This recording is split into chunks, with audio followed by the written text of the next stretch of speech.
বাবা কোথায়? কি হয়েছিল বাবার? তুই যাওয়ার পর আঙ্কেল একদম একা হয়ে গেছে। প্রায় 2 মাস আগে স্ট্রোক করছে। শেষ রক্ষাটাও করা যায়নি। আর ঐশী, ও কোথায়? ঐশীর বিয়ে হয়ে গেছে। যেখানে আছে ভালো আছে। হয়তো এতদিনে তোকে ভুলেও গেছে। ওর সাথে কি একবার দেখা করা যাবে? আমি কোনো কথা বলবো না, জাস্ট দূর থেকে দেখবো ওরে ব্যাস। এখন কেমনে দেখা করো ওর সাথে? শুধু একবার দেখা করি ওর সাথে, একবার ব্যবস্থা করে দেন প্লিজ। সাবির কথা মনে আছে? কত দুষ্টু ছিল।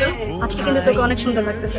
ঐশী, ভাইয়াকে দেখে মনে হচ্ছে অনেক রোমান্টিক। তা বিয়ের পরে এত রোমান্টিক হয়েছেন নাকি তার আগে থেকেই?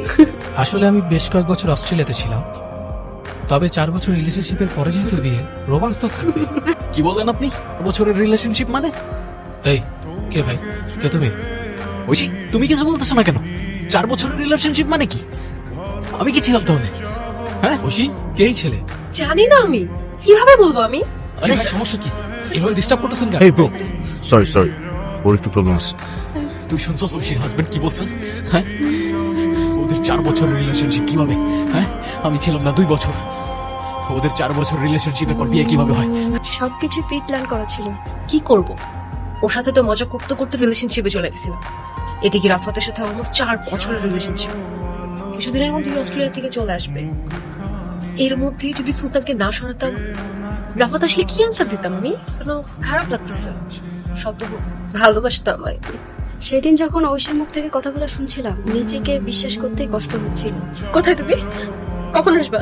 এই তো মিটিং শেষ হলো, রাস্তায় আছি, চলে আসবে, বেশি লাগবে না। তাড়াতাড়ি আসো, আমার একা একা ভয় লাগছে। সুলতান তুমি? এখন চিনতে পারছো?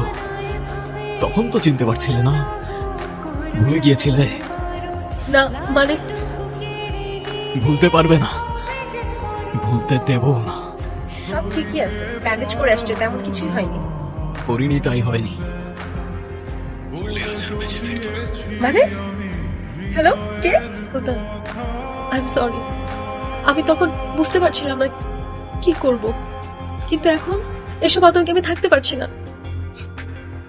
তুমি তো আমায় ভালোবাসতে, প্লিজ মাফ করে দাও। যা হয়েছে তা তো বদলানো সম্ভব না।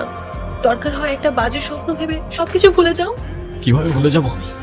চাইলেই কি এত সহজে ভুলে যাওয়া যায়? আমি তোমাকে মাফ করতে পারবো না ঐশী। আমি জানতাম তুমি আজকে আমাকে মেরে ফেলবা। জানতেই যখন তাহলে আসছো কেন? এটা দেখতে যে আমি যাকে এত ভালোবাসতাম, সে আমার চোখের থেকে তাকিয়ে কিভাবে আমায় মেরে ফেলতে পারে।